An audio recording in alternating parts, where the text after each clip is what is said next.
Jean-Philippe Daguerre, bonjour. Vous m'avez absolument ébloui, stupéfait. Il y a quelques jours, j'étais là le soir de la première. Je ne savais pas ce que j'allais voir. Je suis sorti quasiment les larmes aux yeux. Et ça, c'est rare que je le dise aussi.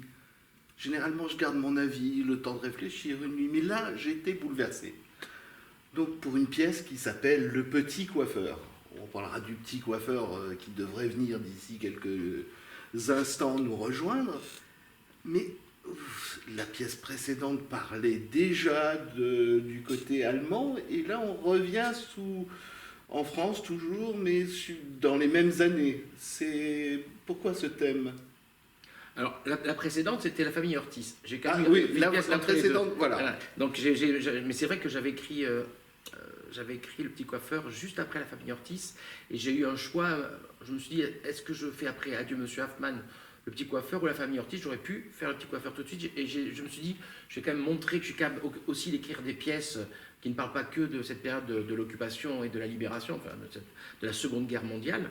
Donc du coup, j'avais fait entre-temps La famille Ortiz, mais c'est vrai que c'est un sujet qui me touche particulièrement à cœur, vu mon histoire personnelle. C'est vrai que j'ai vécu... je suis une famille qui a été marquée profondément par cette période-là, et puis avec une transmission par mon arrière-grand-père. Je suis l'aîné de toute la famille, moi. J'avais un arrière-grand-père qui avait fait la guerre 14-18, qui avait vécu la guerre de 39-45. Mon grand-père a été résistant aussi pendant la guerre. Mes arrière-grands-parents avaient caché les juifs polonais. Il y avait quelque chose qui a marqué ma famille par rapport à ça. Et puis aussi, j'ai eu un arrière-grand-père qui me promenait depuis l'âge de 4 ans dans les cimetières de Montauban en me racontant la vie des morts. Et c'est vrai qu'il m'a raconté la vie des morts et des deux guerres, les destins de chacun, les familles. Et je pense que j'étais profondément marqué par ce passage de l'enfant à qui on raconte des histoires. On lui racontait un livre d'enfant classique, on lui raconte la vie des morts dans un cimetière. Et je me suis imprégné de ce côté un peu loufoque dans mon éducation, dans mon histoire, et de ces images-là comme ça qui viennent. Donc c'est vrai que c'est un sujet qui me touche à cœur. Puis moi je trouve ça génial que le théâtre permette c'est un petit peu comme une machine à remonter le temps. On peut créer des personnages et les faire vivre dans une époque qu'on n'a pas connue, que ce soit dans le futur ou dans le passé. Et moi j'aime bien, c'est vrai que j'adore monter aussi des grands classiques, mettre des comédiens au XVIIIe siècle, XVIIe siècle, XIXe siècle, à d'autres siècles que le nôtre. Je trouve que c'est, en tant que spectateur aussi, on fait un peu voyager notre histoire éternelle, et on fait voyager le spectateur là-dedans. Et moi j'adore raconter des histoires qui se passent dans une autre époque que la nôtre.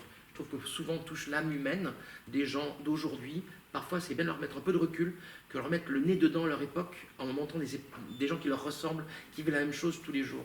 Alors, j'ai quand même écrit une pièce contemporaine d'aujourd'hui, la prochaine que j'ai écrite, mais c'est vrai que je trouve ça intéressant au théâtre, de voyager avec des personnages et de les emmener dans une époque qu'on n'a pas connue. Une époque, un lieu qui n'est pas connu, mais quand même, le fin fond de l'histoire, il y a quelque chose dont on se souvient, ne serait-ce que par les archives, ou d'en avoir entendu parler, les femmes qui se font tonsurer un moment, bon. C'est la transmission, c'est sûr qu'on est dans ce souvenir-là. J'appartiens à une génération qui a été quand même extrêmement éduquée dans cette mémoire, notamment sur la partie des camps de concentration. À 14 ans, le collège, en 3e, on est parti visiter le camp d'Auschwitz. C'est comme quand tu as 14 ans, tu rentres, tu vas voir Auschwitz, derrière ça, tu dis waouh, quand même dans ta tête, tu réalises quand même les horreurs du monde. Et c'est vrai que, par contre, cette période de l'épuration, elle est beaucoup plus secrète. En tout cas, dans ma génération, c'est quelque chose, on savait très bien qu'il y avait femmes tondues, qu'il y a eu l'épuration, mais ce n'est pas des sujets dont ni le cinéma, ni le théâtre, ni la littérature se sont beaucoup emparés. Et ce n'est pas non plus ce dont on parlait le plus à l'école. Voilà. Moi, j'ai entendu beaucoup plus parler du nazisme d'Adolf Hitler et hélas, de l'Holocauste par rapport aux Juifs que de ce moment de l'épuration, du règlement de compte et de la violence qu'ont subi certaines femmes, notamment et l'humiliation. Donc, j'ai toujours été marqué enfant par ces images de femmes tondues. Et je pense que ça m'a traversé longtemps. Il y a 10 ans déjà, j'avais déjà ce sujet en tête, de parler des femmes tondues. Pas forcément d'un petit coiffeur, mais j'avais vraiment... Je me disais, ça serait bien de faire un sujet là-dessus. Et quand j'en parlais à des programmateurs, à des producteurs, il y a 10 ans, tout le monde me disait, mais oh là là, c'est glauque, qu'est-ce que tu vas remuer des choses, que ça n'intéresse plus personne, tout ça. Il faut faire table rase du passé, c'est pas la peine, c'est pas... Et puis je me suis dit, il y a toujours un temps pour tout. J'ai relancé l'idée il y a 2 ans. Et bien en 8 ans, entre 8 ans d'intervalle, les gens évoluent, la société évolue, nos rendez-vous aussi évoluent avec l'histoire. il s'est passé des choses dans nos propres vies. Actuellement, on vit une sacrée crise aussi particulière avec le Covid, mais on a vécu les attentats, on a vécu beaucoup de choses qui nous ont remis en question par rapport à notre société, par rapport à notre peur. Et je pense qu'aujourd'hui, le spectateur et les programmateurs ont envie aussi d'aller toucher des choses un peu plus sensibles. Et ça commence à intéresser les gens. Je l'ai vu en faisant quelques petites conférences quand le livre est sorti, des présentations de saison. Dès que je parle de ce sujet, je voyais des gens intéressés. Puis tout d'un coup, à la télé, sur Arte, sur la 5e, à la télé, sur plusieurs... On voit des sujets sur les femmes tondues, qui n'existaient pas, on les voyait quasiment jamais, ces sujets-là. Donc je pense qu'on a un besoin un petit peu de travailler de refaire un petit retour dans cette histoire-là. Et moi, je pense que le théâtre, c'est un devoir aussi, quand on a une envie de s'intéresser à quelque chose, c'est un devoir aussi d'avoir envie d'embarquer dans des sujets qui ne sont pas que de la grande rigolade, ou que des mecs qui partent en vacances avec leur femme pour avoir il va être envie de coucher avec machin, ils ont dit tiens, on peut faire autre chose que des histoires comme ça. Voilà, j'avais envie de faire un truc un peu plus risqué, quoi. Si vous nous présentiez ce petit coiffeur, c'est qui, il fait quoi Bon, je peux dévoiler que c'est un jeune homme qui aime la peinture. Oui, qui aime la peinture, qui aime sa famille, très positif, qui a vraiment quelque chose qui a beaucoup de pureté, beaucoup de bonté. C'est un être presque parfait, même si personne n'est vraiment parfait. Mais en tout cas, c'est quelqu'un qui a un don d'amour et surtout qui a un don d'avoir envie de découvrir. Puisque quand, à travers sa peinture, il le dit dedans, il a envie de mieux aimer les autres. Donc à travers ça, il fait un parcours pour lui, pour apprendre à aimer les autres, notamment les femmes. Mais c'est quelqu'un qui est rempli de beaucoup d'humanité, d'indulgence, qui a grandi un petit peu trop vite, puisqu'il a dû remplacer un peu le père à la maison, puisqu'il a un frère handicapé mental, qui a un retard mental, qui est son frère aîné, mais qui a voilà, il a pris un peu la responsabilité masculine dans la famille. Donc du coup, c'est vrai qu'il y a plusieurs strates aussi dans son caractère et tout ça, mais ce petit gars, c'est un homme qui n'était pas destiné du tout à avoir un acte de barbarie, comme celui qu'il va être obligé de faire vis-à-vis de 11 femmes à Chartres. Ce qui est aussi important, c'est de voir la façon dont il peint les femmes. Il peint des femmes habillées devant lui, mais sur la toile, c'est plus ça. Il les imagine nues. Il fait des nus, mais au lieu de faire poser les femmes nues, il les fait poser habillées en les imaginant nues. Voilà. Et le visage, ils sont flous.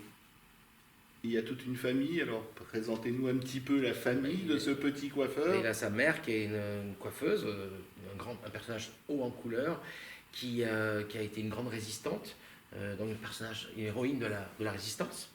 Il a son frère donc, qui a un retard mental, qui est un être pétri d'amour, de douceur, et qui se promène tout le temps avec le fusil quand même de son père.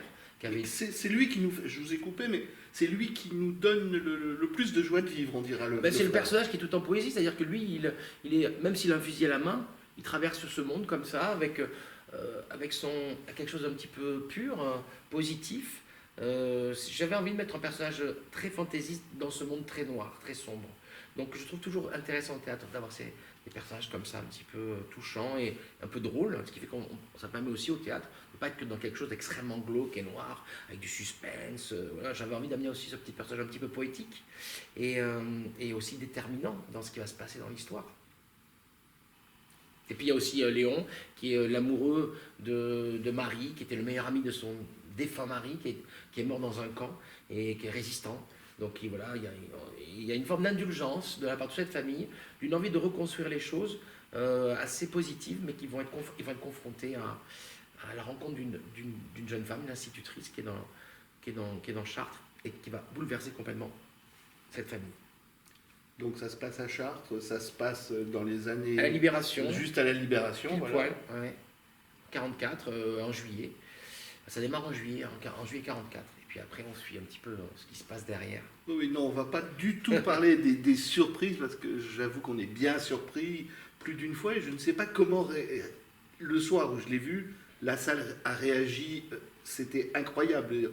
On sentait le frisson, je ne dirais pas pourquoi, mais il y avait un frisson qui a parcouru la salle. Est-ce que ça a été comme ça depuis les 6 ou 7 représentations maintenant? Je ne vais pas vous dire le contraire, parce que ce serait dur. Si je vous dis que c'est vrai, a priori c'est vrai, c'est pas très objectif. Je suis pas très objectif pour savoir si la salle a frissonné. Et je ne vais pas vous mentir que c'est vrai qu'on est content de nos débuts. Voilà, on a fait 5 représentations. Franchement, déjà les 5, on a eu la chance d'avoir beaucoup de monde. Et puis, c'est vrai que l'accueil public, bon, il est assez émouvant. Pour l'instant, on est vachement. C'est très chaleureux. Alors en plus, comme on est dans une période difficile aussi dans notre propre histoire qu'on vit actuellement, je pense qu'il y a une relation encore plus forte entre les comédiens et les spectateurs. Je trouve qu'avant le confinement, avant tout ce qu'on vit, on sent que les gens ils sont dans un acte de résistance et surtout un acte de désir très fort. Ils mettent un masque pour venir au théâtre, ils l'ont eu parfois toute la journée. Il se passe quelque chose, et je pense que les spectateurs et les acteurs aussi sentent que c'est un moment privilégié, qu'il ne faut pas se rater. On a envie de faire donner du plaisir. Enfin, jouer au théâtre aujourd'hui, c'est important de faire du théâtre pour les gens. On fait ça pour faire plaisir aux gens, pour les toucher, les émouvoir. C'est pas qu'on est acteur ou qu'on fait du théâtre.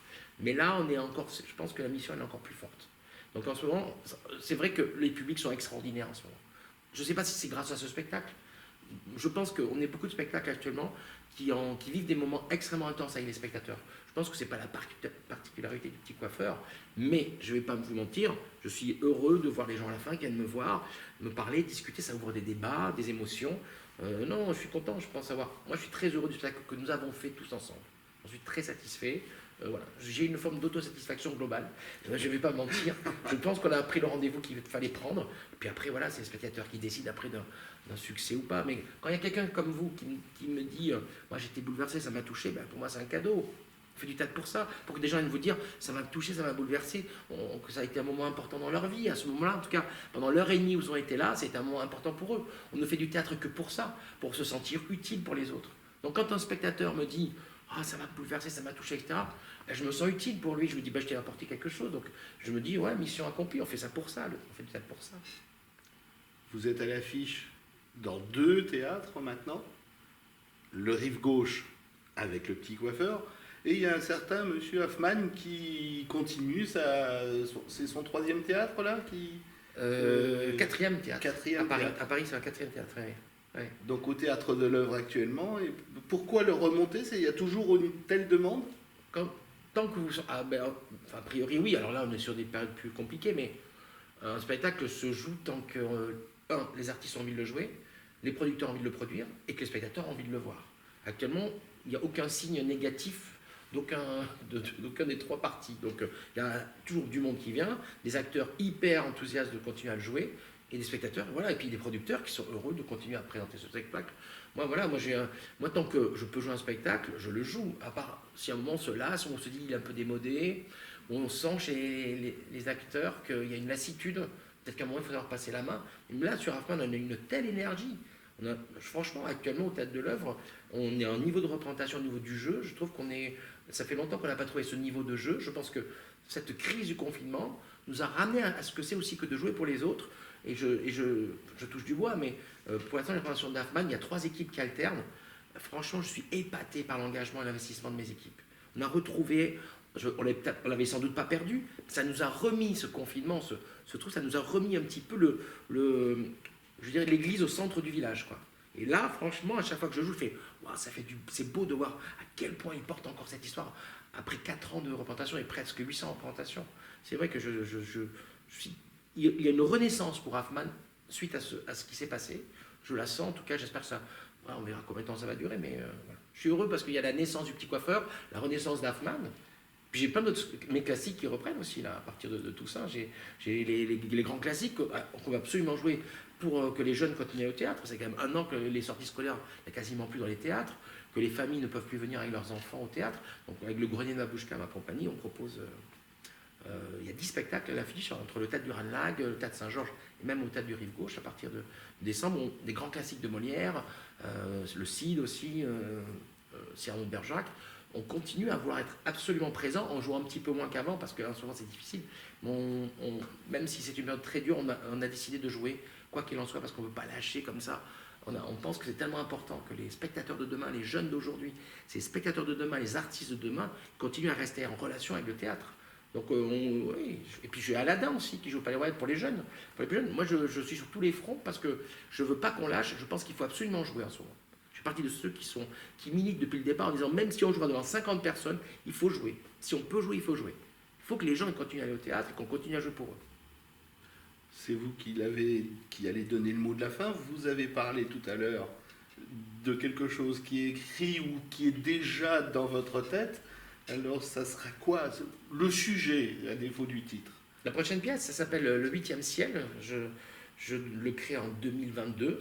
Alors j'ai plusieurs pièces. Ça, c'est celle que j'écris tout seul. J'en ai écrit une aussi avec Pierre-Olivier Scotto, qu'on a coécrit, qui s'appelle Le Voyage de Molière, qui sera créé au Festival d'Avignon pour l'été prochain. Et en Vendée avant, aux Herbiers, créée aux Herbiers d'abord en Vendée et après au Festival d'Avignon.